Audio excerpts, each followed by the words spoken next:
Talking to Herm Edwards here on Brock and Salk this morning. The Seahawks, as we'll start to turn this conversation to what we're talking about here locally, have themselves a new offensive coordinator. It's a Kubiak.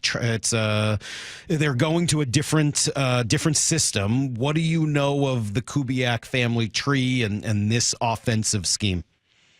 Well, if you're a Kubiak, the thing you learn with them, they're going to be a balanced offense, but they're going to run the football.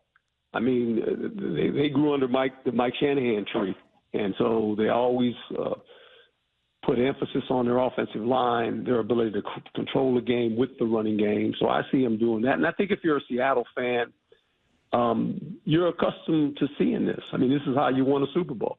This is the era of Russell Wilson when he was on his roll. They had a really good dynamic runner. They had a good defense, and the people in Seattle, they appreciated that. They appreciated the way they play football. So I think now you're getting a Kubiak in there that's going to want to run the ball, going to play action. It's going to be somewhat of the West Coast offense, right? I mean, that's what they're going to do. And I think Seattle obviously is going to have to play good defense because that's what you have to do in that conference. But I think you'll be interested and they'll be excited. The thing is Geno Smith their guy? I mean, I don't know that. I mean, we'll have to wait and see on that. They seem to think so, Herm. They seem to think he is their guy, and I'm not sure I fully agree with the decision. Yeah. But they seem to think he's their guy. How do you think he fits with what you just said in terms of? He's not much of a runner at this point. He can run, but it's not like watching Jalen Hurts or Russ in his prime. And play action should be part of the strength of his game. He's going to be 35. How would you go about making that decision? Well, I think they want to win now. So you have a quarterback that's won, that's done a nice job in that division, understands the division. You got a San Francisco team that was reeling from last year. An Arizona team is pretty competitive, and the Rams were really good, right? And now the key with the Rams is there's some rumors that Stafford might not be there. I don't see that, but I mean, all of a sudden, if he leaves, you got a void. All of a sudden, and all of a sudden, you look at it and you go, oh, okay, well, Seattle has a veteran quarterback. We know the 49ers has one. Arizona has one as well. So this division has always been pretty competitive. But I think in this offense, I think Geno will fare well. I mean, he can play action. He's going to be protected by a good running game and a good defense. His deal is, as we know, Geno sometimes is hot and cold. That's you see him when he's hot and you go okay, and then he'll hit a cold spell every once in a while. And so, that's what you look at, and that's why you always kind of scratch your head, right? But he's proven he's a winner. He knows how to win. He understands that he deals with pressure pretty well. He just has some head scratchers sometimes. You go, really? But that's just his DNA. The other thing Clint told us the other day, Herm, and this is not something you hear very often anymore. I'm going to play you just a short. He was asked about the personnel groupings he likes, and the first thing he mentioned is quite the throwback. Certainly love playing with a fullback, like being in 21-12 personnel. Again, that's going to come down to the strength of our players, who we have on our roster, and let's use the best 11 out there. Let's get the 5 best eligibles deployed out into the route scheme. So those are things we're working on right now, who that's going to be. But we got to adapt as coaches to our best players on the roster. 21-12 personnel, so only 2 wide receivers on the field, and he wants to use a fullback? What decade is this? I love it. Yeah, I do too, because you know what's happened now in the NFL, and if you watch it, and I've said it, first of all, the running back was devalued. Well, that's changing dramatically. And I think this too, when you watch teams that can use the fullback a la like a tight end, now you have 2 blockers. You have a tight end and a fullback. We play in a world now where the linebacking core generally is light. They're light players that play in the box anymore. Why? Because of the pass. And because of so much is stressed on the passing game, and they split the tight ends out. Now the linebackers have to be able to play in space. So what happens is when you start running the ball and pounding them, it becomes kind of a weakness to defenses anymore because people don't believe you'll continue to run it. They just think, well, they don't have enough patience to run. They'll just throw it. They won't do that, a la Philadelphia.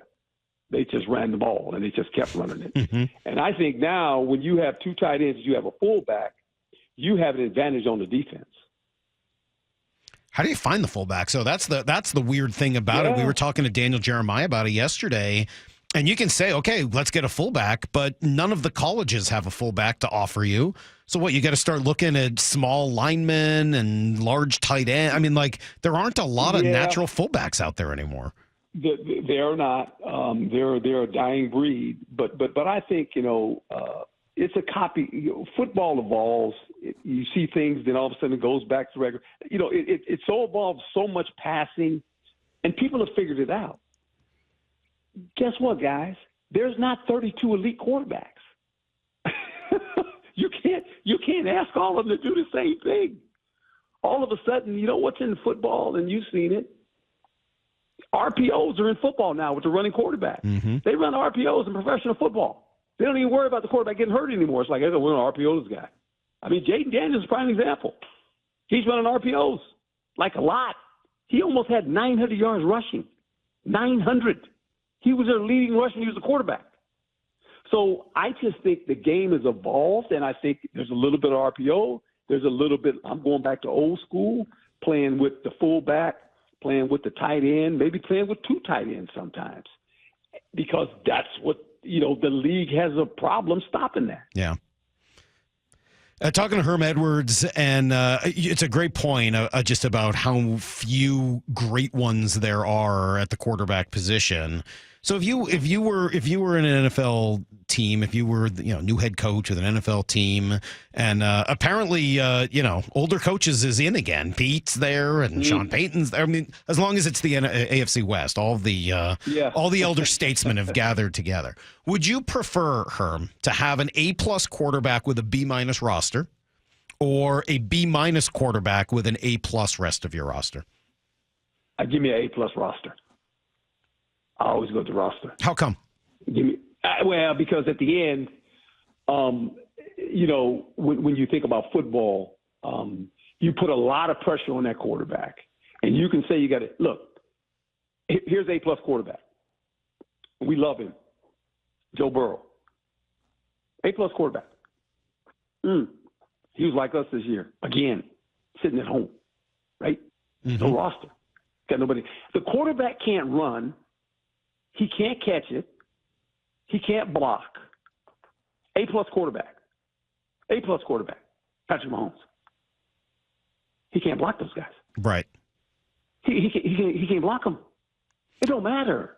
You can have an A+ quarterback, but if you don't have the parts around that guy, you got a problem. So which is harder to find, though? I mean, that's sort of the next part of it. Is it harder to find one of the, how many A+ quarterbacks you think there are in the league? 5? Maybe? Yeah. I mean, let's be generous and just say, all right, it's 5. It's a good round number. Yeah. Is it easier to find one of the 5 best quarterbacks in the game, or to build an A+ roster around your B- quarterback or B+ quarterback? Build A+ roster. There's more players. That's what Philly did. We're saying Jalen Hurts not an A+ quarterback. No, I think that's going to be up for debate. Right. But, okay, there you go. Oh, here's the A+ quarterback. Here's one. I'll give you one. Guy in Buffalo, Josh Allen. Mm-hmm. But he can't get over the hump. But have they not gotten over the hump because of him, because of the roster, or because he runs into another A+ quarterback in Patrick Mahomes? Correct, but here's the problem. They don't have A+ players. He's the A+ guy. Okay, let me ask you this. Who scares you on defense? The secondary doesn't scare you.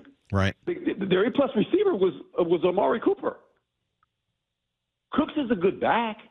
They got Josh Allen took this team to the playoffs by what he did, but at the end, he's beaten better teams. and he can't beat them. This is such a fascinating sport, man. Just the back and forth between the quarterback and the other stuff. I mean, all the sports, all four major sports have something about them that is just an intrinsic great debate. But the quarterback roster debate in the NFL is just, it is so unique. And then it leads us here in Seattle almost every year to talking about the offensive line, which has been so problematic. And we hear over and over again, well, you can't just find offensive linemen. You, after years with the NFL game, went to the college game for a little while. And we always hear, all right, the college game it's a tough spot to develop offensive linemen. What did you learn about that position during your time in and around it?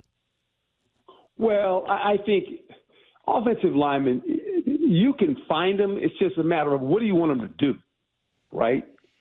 I mean, the big one is this, is can you find a left tackle, right?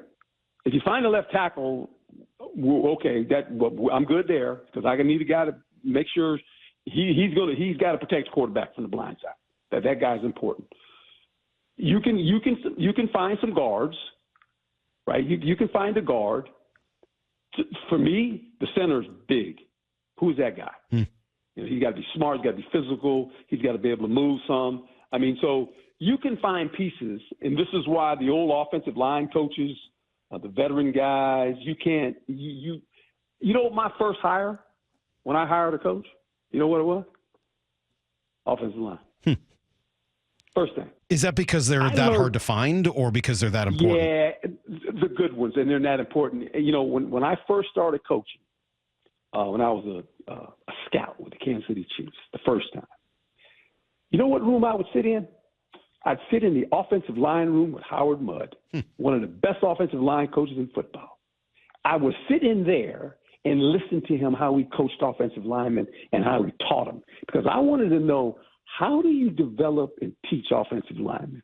Because being a defensive guy and a coach, you know, you can understand receivers, you understand quarterbacks, you understand all those positions. But the offensive line to me was the one that's like, I got to learn how to coach this position. I got to learn how to draft this position because at the end of the day, if you don't have those guys, it ain't going to matter. Well, we've seen it here over and over again. And, you know, again, you can kind of draw up whether it's the Kubiak and Shanahan tree or, you know, Mike Martz. It doesn't seem to matter if you don't have the protection for it and you can't move people out of the way. It doesn't matter who your quarterback is, who your receivers are, or what kind of scheme you got. It doesn't work. No, it doesn't. And if you look at the Eagles, what did they do? They built a great offensive line. They have one of the best offensive lines in football, right? And they got a defensive front. But they got offensive linemen, and they got a bunch of pass rushers, and the guys can play defense. And it was okay. Now we can fill in all the rest. And they did. Pretty amazing.